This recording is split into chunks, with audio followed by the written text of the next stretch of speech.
Assalamualaikum warahmatullahi wabarakatuh.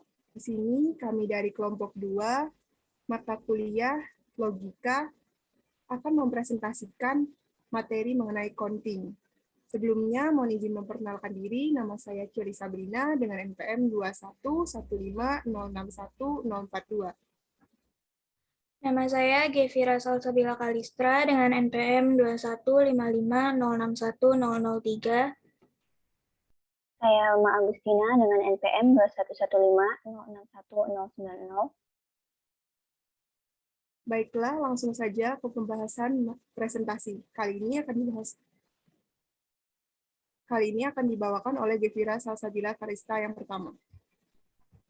Ya, soal pertama yaitu diketahui bahwa tim A dan B harus bermain satu sama lain berulang kali sampai salah satunya memenangkan 2 pertandingan berturut-turut atau total 3 pertandingan.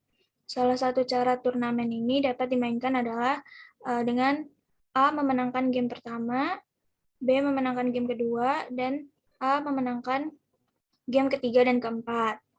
Lalu dituliskan dengan A, B, AA. Jadi, berapa banyak cara turnamen dapat dimainkan? Pembahasannya menggunakan possibility trees, yaitu dibagi menjadi 2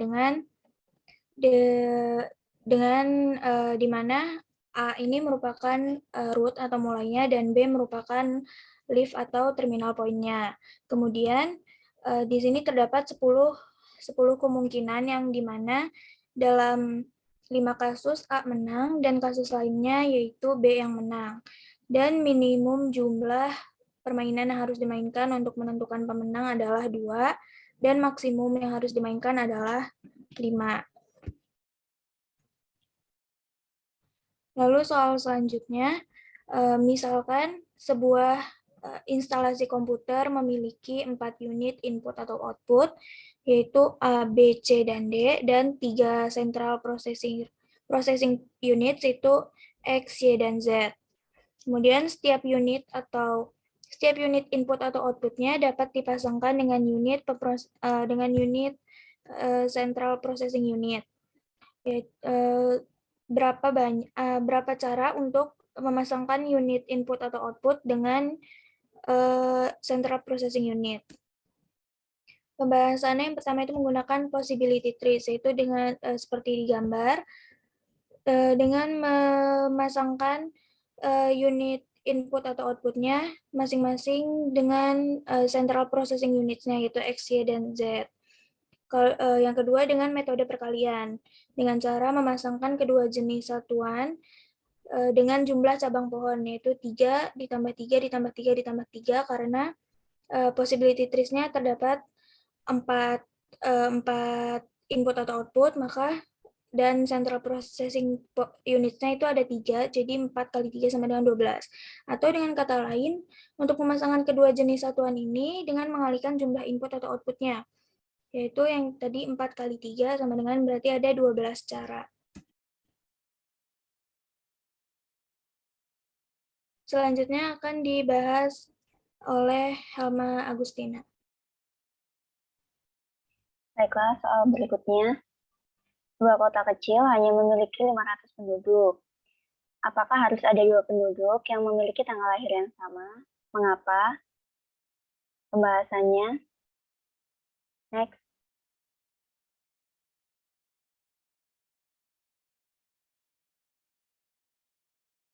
Nah, pada soal kali ini menggunakan prinsip pigeonhole, yakni jika N merpati ditempatkan pada M rumah merpati, di mana M lebih besar dari M, maka terdapat rumah merpati yang memuat paling sedikit 2 merpati. Nah, oleh karena itu, penyelesaian dari soal tersebut yaitu karena dalam setahun hanya ada 366 kemungkinan hari ulang tahun, maka akan ada sedikitnya 2 orang yang mempunyai hari ulang tahun yang sama. Soal berikutnya.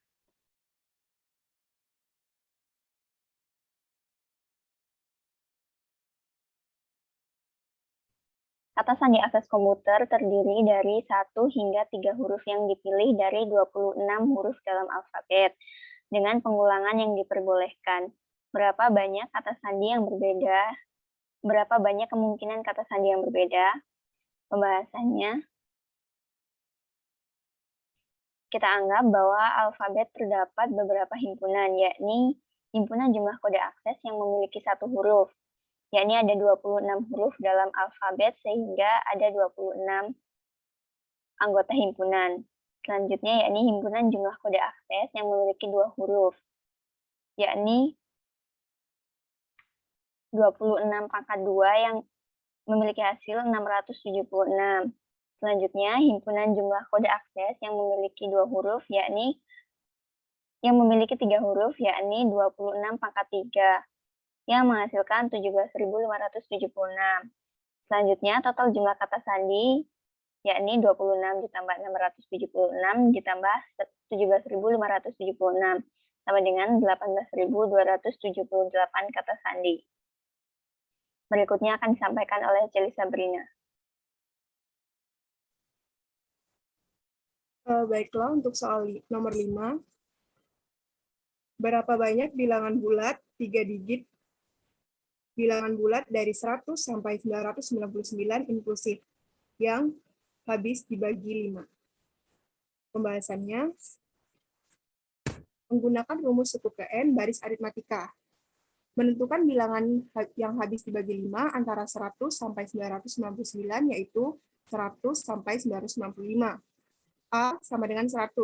A merupakan notasi dari suku pertama awal baris aritmatika. UN sama dengan 995. UN merupakan notasi suku ke N. Selanjutnya terdapat B sama dengan 5. B merupakan selisih dari nilai suku yang berdekatan. Rumusnya UN sama dengan A plus N min 1 kali beda. 995 sama dengan 100 ditambah N min 1 kali 5. Memasukkan angka terhadap rumusnya. Selanjutnya 995 sama dengan 100 ditambah 5 kali N, 5N dikurang 5 dikali min 1 sama dengan min 5. Selanjutnya 995 sama dengan 95. Hasil ini didapatkan dari 100 dikurang 5 ditambah 5N. Setelah itu kita tukar posisi atau pindah posisi. 95 ditambah 5N sama dengan 995. 5N sama dengan 995, pindah posisi 95 menjadi minus 95, 5N sama dengan 900. N sama dengan 900 dibagi 5, N sama dengan 180. Jadi jumlah bilangan bulat 3 digit yang habis dibagi 5 antara 100 sampai 999 adalah 180. Next. Untuk soal nomor 6, misalkan terdapat 3 jalan dari kota A ke kota B, dan 5 jalan dari kota B ke kota C. Untuk poin pertama, berapa banyak cara yang dapat ditempuh dari kota A ke kota C melalui kota B. Untuk poin yang kedua, berapa banyak rute pulang pergi yang berbeda dari kota A ke kota B, kota C, ke kota B, dan kembali ke kota A. Poin ketiga, berapa banyak rute yang berbeda dari kota A ke kota B, ke kota C, ke kota B, dan kembali lagi ke A, di mana tidak ada jalan yang dilalui 2 kali. Next, pembahasan. Untuk poin pertama, menggunakan prinsip multiplikatif. Prinsip multiplikatif adalah teknik yang digunakan untuk memecahkan masalah perhitungan untuk menentukan solusi tanpa perlu mendaftarkan elemen-elemennya. Prinsip ini didasarkan pada perkalian turut-berturut menentukan bagian suatu peristiwa dapat terjadi. Nah, di sini untuk dari kota A terdapat gambar persegi yang di dalamnya terdapat huruf A, B, dan C. Ini mewakili kota dari kota A, B, dan C. Nah, A ke B berjalan, A ke B sama dengan 3 jalan, kota B ke C sama dengan 5 jalan. Jadi, yang dapat kita lakukan adalah mengkalikan jalan tersebut, sehingga 3 dikali 5 sama dengan 15 cara. Jadi, cara yang dapat ditempuhkan dari kota A ke kota C melalui kota B adalah 15 cara. Next. Selanjutnya, poin kedua, terdapat gambar juga seperti tadi, yang mana terdapat dari kota A ke kota B, 3 jalan, B ke C, 5 jalan, C ke B, 5 jalan, dan B ke A, 3 jalan. Sehingga dapat kita cari melalui perkalian. 3 dikali 5 dikali 5 dikali 3 sama dengan 225 cara. Jadi cara yang dapat ditempuh dari rute pulang pergi kota A ke kota B, ke C, ke B, dan kembali ke A adalah 225 cara. Next. Untuk poin yang terakhir, menggunakan prinsip tetap sama, menggunakan prinsip multiplikatif dari kota A ke kota B, kota C, kota B, ke kota A, yang mana tidak ada jalan yang dilalui 2 kali. Sehingga kota A, kota B, 3 jalan, kota B ke kota C, 5 jalan. Setelah itu kota C ke kota B sama dengan 5 dikurang 1, sama dengan 4 jalan. Syarat tidak boleh dilalui 2 kali. Selanjutnya, kota B ke A sama dengan 3 dikurang 1, sama dengan 2 jalan. Syarat tidak boleh dilalui 2 kali. Setelah itu, kita kalikan hasilnya. 3 kali 5 kali 4 kali 2 sama dengan 120 cara. Jadi cara yang dapat ditempuh dari rute pulang pergi kota A ke kota B, ke kota C, ke kota B, dan kembali lagi ke kota A, dan tidak ada jalan yang dilalui 2 kali adalah 120 cara. Baiklah, itulah presentasi dari kelompok kami. Kami ucapkan terima kasih. Diakhiri, wassalamualaikum warahmatullahi wabarakatuh.